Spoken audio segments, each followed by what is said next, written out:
నిన్న హైడ్రా విషయంలో పేదల పక్షాన నిలిచి హైకోర్టు చేసిన వ్యాఖ్యలకు నేను యాడ్సప్ చెప్తా ఉన్నా.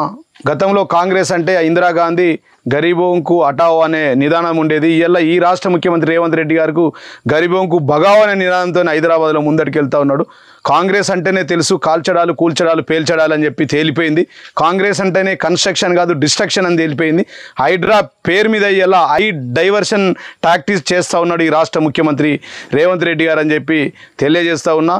మరి ప్రజలంతా చూస్తూ ఉన్నారు. ఇవాళ ఈ రాష్ట్రంలో గతంలో కాంగ్రెస్ అంటే ఒక స్కాంగ్రెస్ అని, ఒక స్కామ్ల పార్టీ అని, father of the corruption party Congress party అని ప్రజలందరికీ తెలుసు. ఇవాళ అదేవిధంగా గతంలో భూమిలో బొగ్గు కుంభకోణం, భూమి మీద కార్ల కుంభకోణం, ఆకాశంలో అగస్ట కుంభకోణం, అంతరిక్షంలో 2G స్కామ్ చేస్తూ ఇలా పంచభూతాలను దోసుకున్న పార్టీ కాంగ్రెస్ పార్టీ ఆనాడైతే ఈరోజు కూడా ట్రిబుల్ పేరు మీద రేవంత్ రెడ్డి, ఫ్యూచర్ సిటీ మీద రేవంత్ రెడ్డి కుటుంబం, చెబులార్ పేరు మీద రేవంత్ రెడ్డి, రాహుల్ గాంధీ, రాబర్ట్ వద్రా, రంగనాథన్ నలుగురు కలిసి ఇలా హైదరాబాద్ పేద ప్రజల్లో గుండెల్లో హైడ్రా పేరుతో ఒక హైడ్రోజన్ బాంబుగా, ఒక అణుబాంబుగా మారిరు. వాళ్ళని భయభ్రాంతులను చేస్తూ ఉన్నారు, వారి ఇళ్లను కూలుస్తూ ఉన్నారు. కాబట్టి మరి నిన్న రాత్రికి హుటాహుటిన వెళ్ళినటువంటి రేవంత్ రెడ్డి ఢిల్లీలో పెద్దలను ఒప్పించి, రేవంత్ రెడ్డి గారు రాహుల్ గాంధీతో ఒప్పించి వెంటనే హైడ్రా విధి విధానాలను మానుకోవాలా, ఆ హైడ్రాను రద్దు చేయాలని చెప్పి మేము కోరుతా ఉన్నాం. ఒకవేళ మీరు హైడ్రాను రద్దు చేయకపోతే హైదరాబాద్లో హైడ్రా పేద ప్రజలు,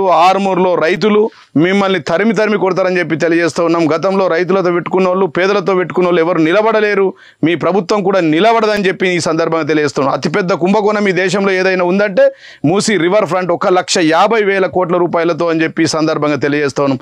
ఇలా నమామి గంగా ప్రాజెక్టే దాదాపుగా 40,000 కోట్ల రూపాయలతో చేస్తే కేవలం 53 కిలోమీటర్లు ఉన్నటువంటి మూసీ రివర్ ఫ్రంట్ ఏదైతే ఉందో దాన్ని 1,50,000 కోట్ల రూపాయలతో చేయడం తగదు.